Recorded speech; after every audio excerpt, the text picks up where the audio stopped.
Now, our next young speaker wrote his first book of 27,000 words when he was just 11 and this tall. Today, he is this tall, and he is a regular feature for Young Reader Club magazine, and much, much more. In fact, I've already mentioned him. He's one of the contributors for No Place Like Serangoon Gardens. So let us warmly welcome my fellow young author, Lee Tat Wei.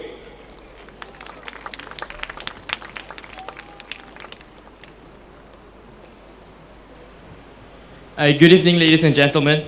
My name is Tat Wei, as introduced. I'm 17 this year. I'm now in year 5 in ACS Independent.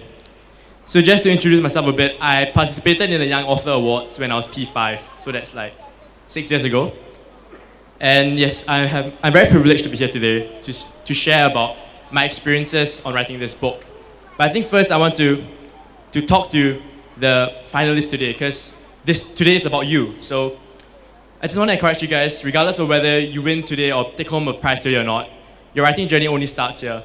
It doesn't end here, and it can only improve from here onwards.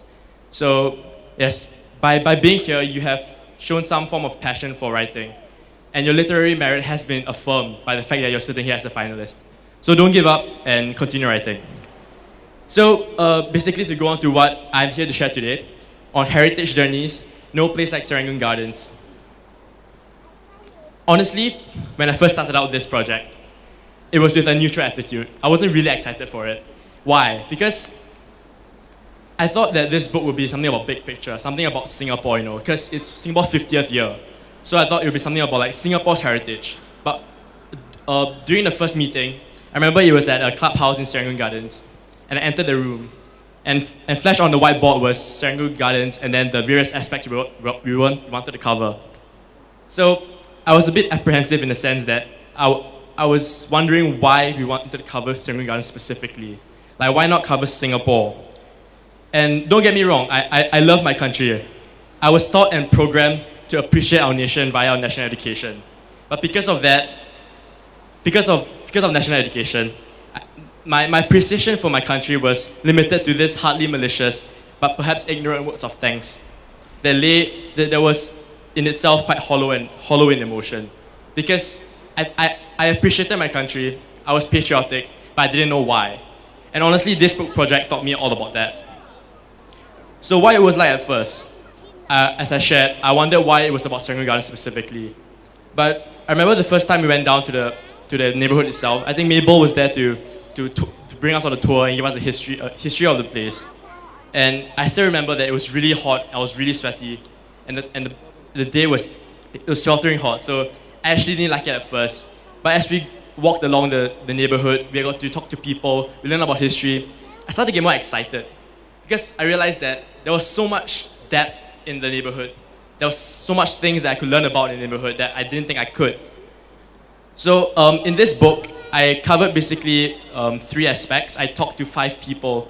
I talked to Mr. Edmund Chai, who owns my village, which was back then Paramount Theatre.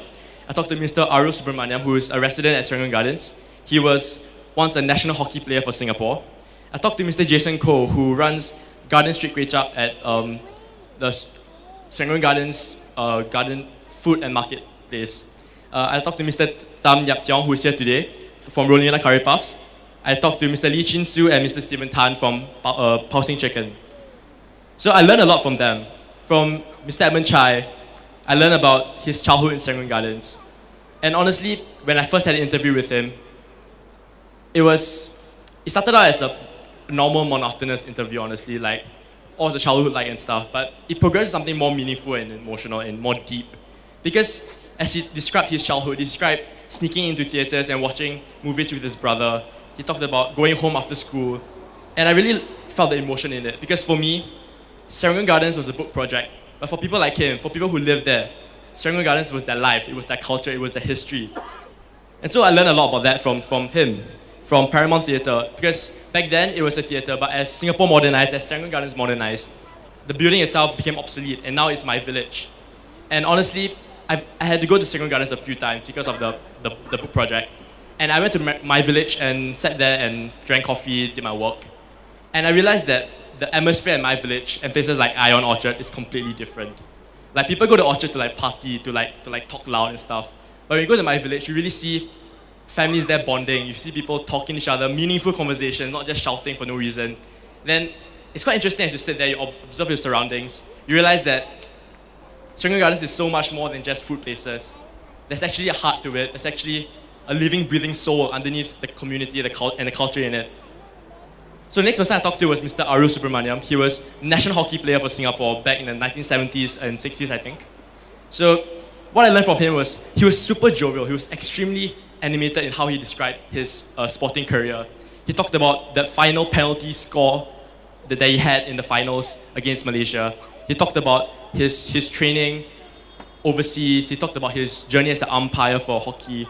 And I really learned so much from him, not only as a sportsman, because I'm a sportsman myself, but I also learned a lot in the sense that I realized that Serangoon Gardens is not just about the places, it's not just about the culture, it's a lot about the people. And as we wrote the book, and as you read the book, if you will, you realize that we cover a lot about the people in the community, because that's what the community is about. It's about the individual successes and experiences that add on to the collective spirit. And I believe that's what's most beautiful about this book. It's capturing what the community is about and not just about the history about the place. Because history can be found in any history book. You can go to Google it, but you can't Google someone's life. You can't Google someone's experiences. You can't Google someone's dreams, ambitions. And that's what we captured in this book, I believe. And so I also talked to a few of the stall owners. I talked to Mr. Jason Koh from Garden Street Kway Chap, and he had a very interesting story. He became a hawker because he wanted to preserve the recipe from his grandfather. Because if I'm not wrong, his grandfather first made kway chap back in the 1940s, and his parents continued the tradition, and he continues it today. But what he told me is that he's actually a qualified pilot with the relevant ratings. He came back from Australia one day from his pilot training, and then decided to continue to be a hawker at Serangoon Gardens making kway chap. And he told me about, and this may not be politically correct, but the thing is that, and it's quite true honestly, a lot of us may look at hawkers and we make judgments about them. We make unjustified judgments about them without knowing their story and stuff. But honestly, after hearing Mr. Jason Koh talk, I really learned the heart behind the food. Because we go to hawker centers to eat, we go there to fill our stomachs. We don't think about the life stories of the person handing us the food. We don't think about what they did why they did what they did. And so Mr. Jason Koh talked a lot about his passion to preserve the recipe from his family. And I learned a lot from him. I talked to Mr. Tam Nyap Tong. He has 5 decades of experience in making curry puffs. And I loved how he talked about his customers. He called the customers his friends because he really looked at them like they grew up together. I remember he told me that he remembers a mother and son who always came to buy curry puffs from him at the beginning. And as he grew up, the son grew up, got married, and brought his own family to buy from him. So he effectively saw 3 generations of a family just from selling curry puffs. And I believe it's these bonds you make with your customers that really make being a hawker so invaluable. And again, that's why I learned so much about the neighborhood. It's not just a food haunt for tourists. There's really there's a heritage to it, and there's a culture to it. I talked to Mr. Lee Chin Soo and Mr. Stephen Tan from Pao Sing Chicken, and they've been partners in the restaurant for over 30 years. You could tell they had a lot of passion for their food. They said that they wanted to start the Hainanese chicken rice because they felt a lot of pride in their culture because they're Hainanese people. And they also wanted to spread the culture to the people here in Singapore. And so they started a store on it, but they also realized they need to modernize. So they included a lot of Peranakan dishes into their restaurants. And you can see that they really, really love being an F&B business. When we asked them what made them happy in these 30 years, they told us it's the process. They said that they didn't really mind much about the end product. It's about the 31 years they were together, working hard together, suffering together to create this business that was so successful right now.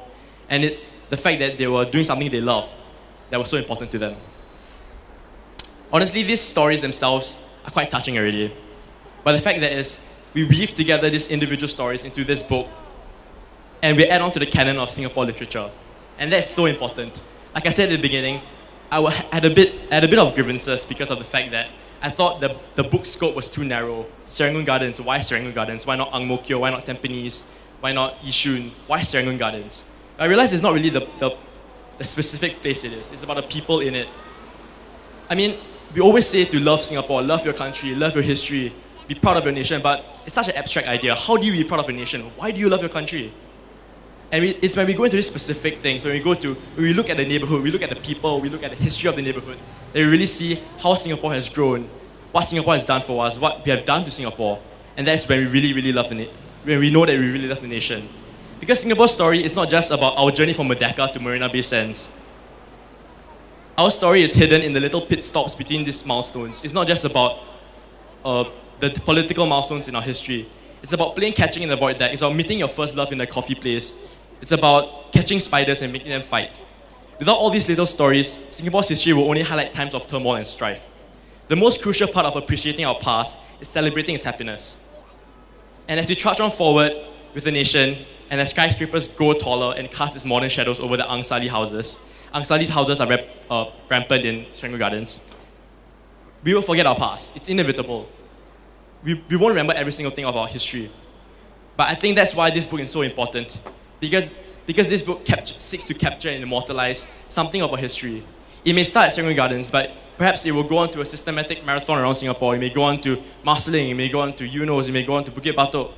And every individual region, every individual neighborhood will have its own story to tell, even though we're all Singaporeans. We are a nation with such a diverse population. So the fact that every neighborhood has its own story to tell adds on to our entire history and culture. Without these documented memories, what unites us Singaporeans is merely the vague silhouette of nationalism. It's the empty words that say that I love my country, but I don't know why. To truly love our nation and appreciate our past is to learn the little tales that make up the big story. The individual experiences between people that make them love their neighborhood, love their country. That's what is so important. And this all starts in this book. Heritage Journeys, no place like Serangoon Gardens. Thank you.